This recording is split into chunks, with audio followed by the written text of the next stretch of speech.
Now we can use the method of induction to prove that all steps are possible if we can prove that one step is possible.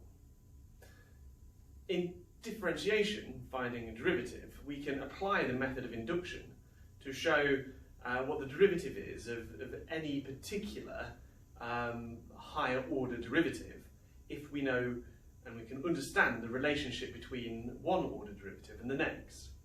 So let me give you an example. If we start with a function of x that is simply, well, it's just the reciprocal of x. So we do x to the minus 1 over x.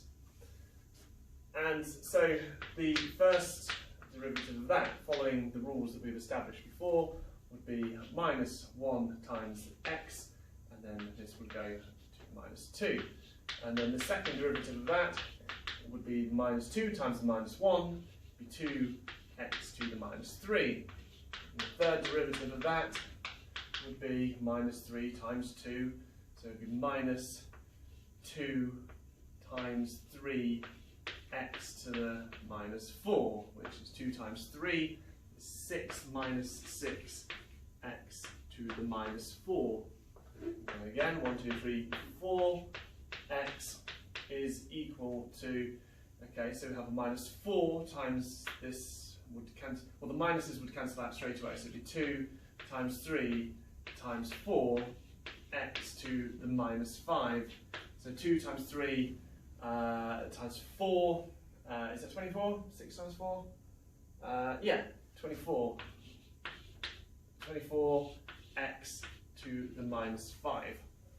So we can derive an expression for any particular one of these, and so we'll do that. F of n of x would be equal to, now in this case it would be a minus 1 to the n factorial x to the minus n plus 1. Now this looks a bit alien, but let's try it for this third order derivative up here. So we're going to go for 3. F is equal to 3 of x. So minus 1 to the 3. 3 factorial, which is 1 times 2 times 3, x to the minus 3 plus 1. So minus 1 to the power of 3 is minus 1 times minus 1 times minus 1, which is equal to minus 1. This is equal to minus 1 times 1, 2, 3. 1 times 2 times 3 times minus 1 is actually minus 6. So we have minus 6 x to the minus 4, which, as you can see, does produce the third order derivative.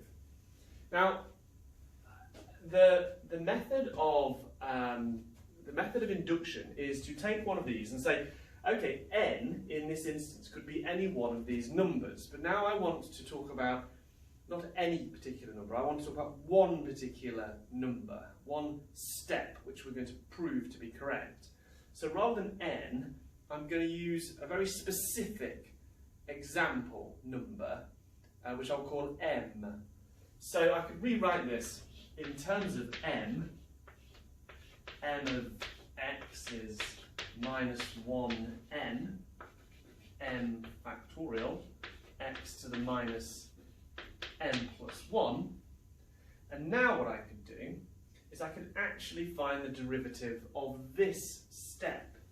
So f of m plus 1, x, would be equal to minus 1 m plus 1, m plus 1 factorial, x to the minus m plus 1 plus 1, which is m plus 2. Alright, so at this stage we found that the third order derivative produced the third order derivative as we found before. Now, can we put in the values into this and get the fourth order derivative.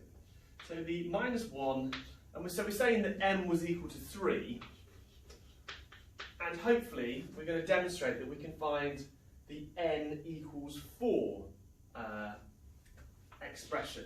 So this would be 3 plus 1, and 3 plus 1 factorial, x to the minus 3 plus 2. So 3 plus 1 is 4, minus 1 to the power of 4 is plus 1.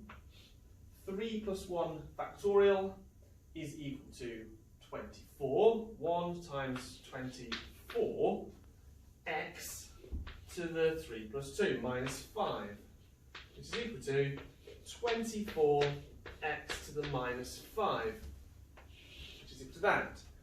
So what I have been able to show is that by differentiating the general function for one particular value and finding that it holds true, then what I now can do is I can apply this to any value of n.